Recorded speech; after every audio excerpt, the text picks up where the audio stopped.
जी हां दोस्तों, जा रही है प्रधानमंत्री नरेंद्र मोदी की सांसदी एक्शन में हाईकोर्ट। इंदिरा गांधी के बाद में अब मोदी प्रधानमंत्री पद पर रहते हुए गंवाएंगे अपनी सांसदी। बहुत स्वागत है आप सभी का। आप देख रहे हैं द राजनीति का विशेष सेगमेंट खबर और विश्लेषण। मैं हूं जबार खान। दोस्तों, आखिर अचानक ऐसा क्या हुआ कि तीसरे टेन्योर में मोदी की लोकसभा की सदस्यता रद्द होने की तरफ बढ़ रही है?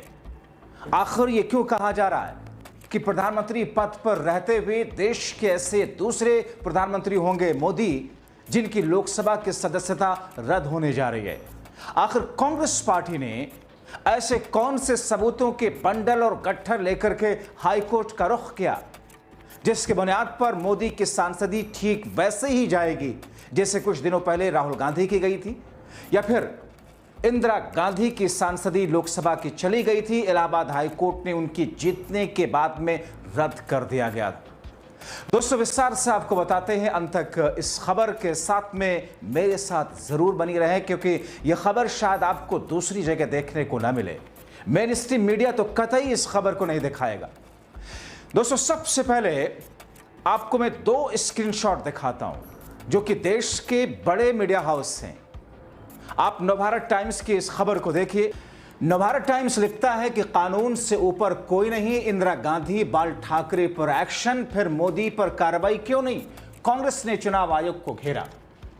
और इसी तरीके से दूसरी खबर आपको दिखाते हैं जिसमें लिखा गया है पीएम मोदी की लोकसभा सदस्यता होगी रद्द, चुनाव आचार संहिता उल्लंघन का आरोप लगाने वाले कांग्रेस नेता जाएंगे हाई कोर्ट। तो दोस्तों, आपको मैं सब कुछ विस्तार से बताता हूं कि मोदी साहब के केस में क्या कुछ है, क्या कुछ मामला है कि उनकी सांसदी जाएगी, कैसे हाईकोर्ट से इस संगीन और गंभीर मामले में पीएम मोदी की सांसदी रद्द करने की उम्मीद जताई जा रही है, और क्या है पूरा मामला, कैसे चुनाव आयोग ने मोदी को बचाने के लिए सब चीजों पर पर्दा डाल दिया मगर अब पूरा सच सामने आया। बॉम्बे हाईकोर्ट में इस पूरे मामले में क्या क्या सबूत दिए जा रहे हैं, कैसे मोदी शाह की सांसें अटकी हैं, सब कुछ आपको विस्तार से बताते हैं। आपको वो अहम प्रेस कॉन्फ्रेंस भी सुनवाते हैं जिससे सनसनी मची। मगर उससे पहले, जैसा कि जल्दी से आपको मैं दो उदाहरण दे दूं कैसे प्रधानमंत्री पद पर रहते हुए आयरन लेडी के नाम से मशहूर इंदिरा गांधी की लोकसभा की सदस्यता चली गई थी, और उसके बाद में एक और उस वक्त के ताकतवर नेता बाला साहब ठाकरे जिनके ऊपर 6 वर्षों का चुनाव लड़ने का प्रतिबंध लगा दिया गया था। दोस्तों, अब ऐसी स्थिति में 6 साल चुनाव लड़ने का प्रतिबंध अदालत ने लगाया बाला साहब ठाकरे पर। मगर उससे पहले आप एक वीडियो देख लीजिए, एक बयान सुन लीजिए, एक प्रेस कॉन्फ्रेंस सुन लीजिए जिसमें सब कुछ बताया जा रहा है। दोस्तों, कांग्रेस पार्टी के दिग्गज नेता महाराष्ट्र के पूर्व मुख्यमंत्री पृथ्वीराज चौहान, दूसरे बड़े नेता प्रफुल्ल कदम ने प्रेस कॉन्फ्रेंस करके बड़ा खुलासा किया कि कैसे मोदी ने चुनाव आचार संहिता का ऐसा उल्लंघन किया कि उनके खिलाफ एक्शन होना चाहिए था। चुनाव आयोग ने एक्शन नहीं लिया। मामला बॉम्बे हाईकोर्ट की तरफ जा रहा है, एक्शन बॉम्बे हाईकोर्ट लेने जा रहा है। जो सबूत हैं उसके बंडल, उसके गट्ठर के साथ में ये सब कुछ विस्तार से आपको बताऊंगा। मगर उससे पहले महाराष्ट्र के पूर्व मुख्यमंत्री पृथ्वीराज चौहान, दूसरे बड़े नेता की प्रेस कॉन्फ्रेंस को आप देखिए। 28 दिसंबर 2020 की है, जब सांगोला कॉन्स्टिट्यूशन में राज्य में ग्राम पंचायत चुनाव चल रहे थे, आचार संहिता जारी थी। उस समय स्वयं प्रधानमंत्री नरेंद्र मोदी जी अपने 2 मंत्रियों के साथ सांगोला आए, और सांगोला में किसान रेलवे जो सांगोला से वेस्ट बंगाल जाती है, वो किसान रेलवे की 100वीं गाड़ी थी।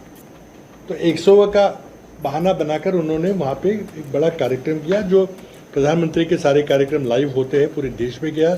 उस समय वेस्ट बंगाल की भी चुनाव चल रहे थे, और इस तरह से बिना कोई पूर्व परमिशन लिए इलेक्शन कमीशन से ये कार्यक्रम हुआ, जिससे ग्राम पंचायत चुनाव वगैरह में प्रभावित हुए। प्रफुल्ल जी ने तुरंत उसके खिलाफ, प्रधानमंत्री के खिलाफ, मंत्रियों के खिलाफ आचार संहिता भंग करने का एक पिटीशन राज्य चुनाव आयोग के सामने रखा था। 2020 में ही पूरे तथ्य देकर ये पूरा का पूरा पिटीशन यहाँ पे रखा हुआ है।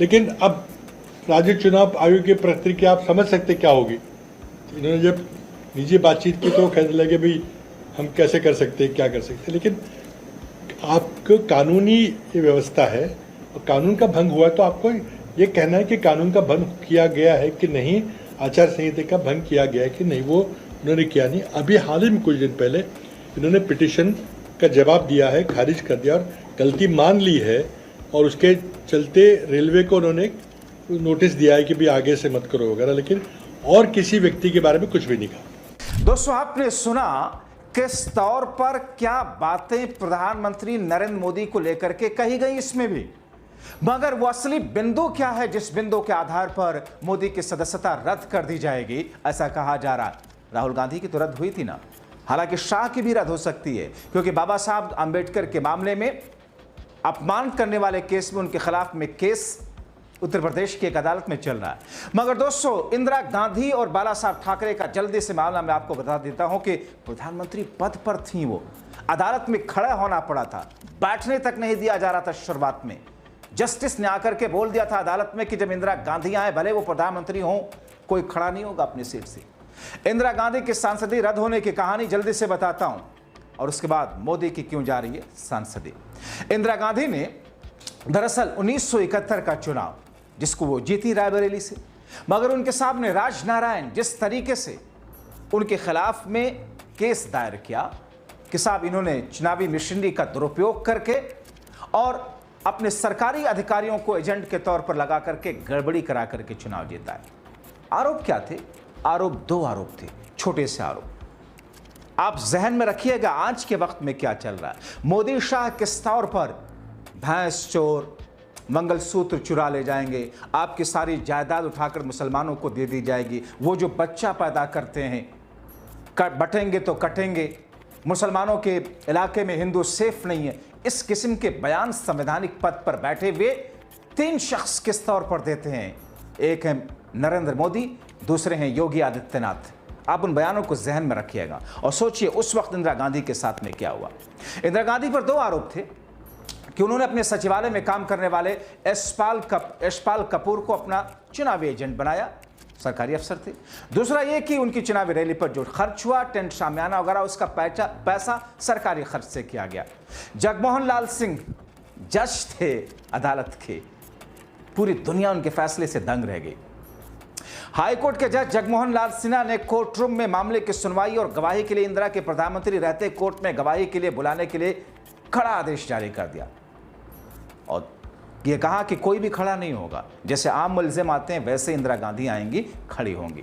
दोस्तों, आज़ाद भारत के इतिहास में पहला मौका था जब किसी मुकदमे में किसी मौजूदा प्रधानमंत्री को अदालत ने समन जारी किया। आज हिम्मत है किसी कोर्ट में मोदी को बुला लें, शाह को बुला लें। मोदी शाह तो छोड़िए, योगी और नड्डा तक को नहीं बुलाया जाता। अदालत में पेश होना पड़ा इंदिरा को। सुबह करीब 10:30 बजे का वक्त था। जस्टिस जगमोहन लाल सिन्हा जैसे ही चैम्बर कोर्ट में आए, सब लोग खड़े हो गए, परंपरा है। सरकारी वकील जस्टिस सिन्हा से सवाल करते हैं कि प्रधानमंत्री इंदिरा गांधी जब कोर्ट रूम में आए तो लोग क्या करेंगे, खड़े होंगे या बैठेंगे? क्योंकि अदालत में सिर्फ जज के सामने खड़े होने के सम्मान के लिए परंपरा रही। जस्टिस सिन्हा के जवाब से पहले राजनारायण की तरफ से जो वकील, जो प्रत्याशी थे इंदिरा गांधी के खिलाफ, राजनारायण जो हारे थे, उनके वकील थे शांति भूषण। आज जो प्रशांत भूषण है उनके पिता कानून मंत्री भी थे वो, उसके बाद में जनता पार्टी की सरकार में। शांति भूषण ने कहा कि इंदिरा गांधी यहां प्रधानमंत्री की हैसियत से नहीं, एक आरोपी की हैसियत से पेश हो रहे हैं। लोगों का रवैया वही होना चाहिए जो आरोपियों को अदालत में साथ में होता है। जस्टिस सिन्हा ने शांति भूषण की इस दलील को मंजूर किया और निर्देश दिया कि कोई इंदिरा गांधी के आने पर अदालत में खड़ा नहीं होगा। कुछ ही पलों बाद इंदिरा मेटल डिटेक्टर से गुजरते हुए भी इंदिरा को आना पड़ा, यानी कि जो बॉडी का चेकअप होता है जिसमें कोई सामान तो नहीं ले जा रहे हैं, ऐसी चीज। कोर्ट रूम में दाखिल हुई, हाथ जोड़ा, सिर को थोड़ा झुका करके जस्टिस सिन्हा का अभिवादन भी किया, फिर सामने की तरफ नजर उठाई, देखा कि सब लोग बैठे हुए हैं, कोर्ट रूम में सन्नाटा है, कोई खड़ा नहीं हुआ। बेहद ताकतवर समझी जाने वाली इंदिरा गांधी प्रधानमंत्री के पहुंचने पर भी लोग कुर्सियों पर बैठे रहे, कोई अपनी जगह से नहीं हिला। कोर्ट हड़दली ने इंदिरा गांधी को कटघरे में आने का इशारा किया, सब कुछ वही जो आम लोगों के साथ होता। कटघरे में कुछ देर इंदिरा गांधी खड़ी रही, देखती नहीं चारों तरफ। उनकी तरफ से वकील खरे की गुजारिश पर जस्टिस सिन्हा ने उन्हें कुर्सी मुहैया करवाई। कुर्सी तक नहीं थी उनके बैठने के लिए, और उसके बाद में जब उन्होंने देखा कि मैं एक मुलजिम की तरह हूँ, उनके वकील ने कहा कि साहब कुर्सी दिलवा दीजिए। कुर्सी आई, बैठने की इजाज़त मिली और फिर इंदिरा की गवाही हुई। जस्टिस सिन्हा ने उनकी सांसदी रद्द कर दी बाद में, उस पूरे मामले के बाद में। पूरा मामला तो बहुत विस्तार से आपको बताऊंगा तो बहुत वक्त लगेगा। बाद में जनता पार्टी की सरकार बनने के बाद इलाहाबाद हाई कोर्ट में जस्टिस बने श्रीवास्तव के मुताबिक कोर्ट रूम में इंदिरा गांधी करीब 5 घंटे तक रहीं। दोस्तों, प्रेजेंस नहीं, आज की तरह से ऑनलाइन हियरिंग का मामला नहीं था कि चेहरा दिखा करके निकल जाएंगे, उनकी तरफ से वकील बयान देते रहेंगे, नहीं। 5 घंटे कोर्ट रूम में इंदिरा गांधी, आयरन लेडी, प्रधानमंत्री, वो इंदिरा गांधी जिसने पाकिस्तान के 2 टुकड़े किए थे, उसके साथ में इलाहाबाद हाईकोर्ट में ऐसा खड़ा होना पड़ा। कोई उनके पास नहीं गया। शांति भूषण के तीखे सवालों से कई बार नर्वस भी हुई, यानी कि मुखालिफ जो वकील थे सवाल कर रहे थे, लेकिन ज्यादातर सवालों का जवाब उन्होंने बेबाकी से दिया अपने अंदाज में। पसीने आए, बूंदें साफ की, रुमाल निकाला, कई बार कोर्ट रूम में पानी पिया, मगर जस्टिस सिन्हा एक मुलजिम की तरह उन्हें देखते रहे। कोर्ट रूम में सारे लोग एक मुलजिम की तरह अपनी कुर्सियों पर सारे लोग बैठे थे, इंदिरा गांधी कटघरे में खड़ी थी। मगर फिर भी उस समय जज ने कैसा साहसी फैसला दिया। आज कोई सोच सकता है मोदी, शाह, योगी, नड्डा, इन सब के खिलाफ में, जज तो छोड़िए महाराज, इनके छोटे छुटभैया नेता के खिलाफ में फैसला देने से डरती हैं अदालतें में, डंके की चोट पे कह रहा हूं। क्योंकि आप देखिए, मध्य प्रदेश का एक निहायत ही बदतमीज मंत्री जब कर्नल सोफिया को कहता है आतंकवादियों की बहन है, वही सुप्रीम कोर्ट सत्ता पक्ष के शख्स के खिलाफ में फैसला नहीं देता है। वही सुप्रीम कोर्ट जो कि प्रोफेसर महमूदाबादी के खिलाफ में क्या कुछ उनकी गिरफ्तारी भी होती है, और उसी मध्य प्रदेश के एक दूसरे सरकार के डिप्टी सीएम सेना को मोदी के चरणों में बताता है। अदालत कोई रवैया नहीं अपनाती है। खैर, हजारों मिसालें ऐसी हैं। दोस्तों, मैं मोदी पर वापस आऊं, लेकिन जल्दी से बाला साहब ठाकरे का केस आपको बता देता हूं। 6 साल का निर्वाचन बैन की कहानी आपको सुनाता हूं।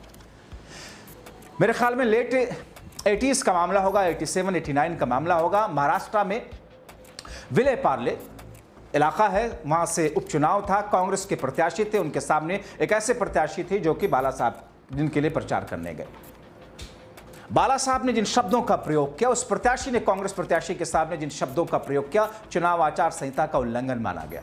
और उसके बाद में दोस्तों, उस चुनाव का जो भी नतीजा आया, लेकिन दोनों प्रत्याशी के खिलाफ, बाला साहब के प्रत्याशी के खिलाफ में और बाला साहब के खिलाफ में यह आरोप लगाए गए और यह मामला गया चुनाव आयोग में और कोर्ट में कि उन्होंने हिंदू मुस्लिम देश को विभाजित करने वाली बातें कही हैं।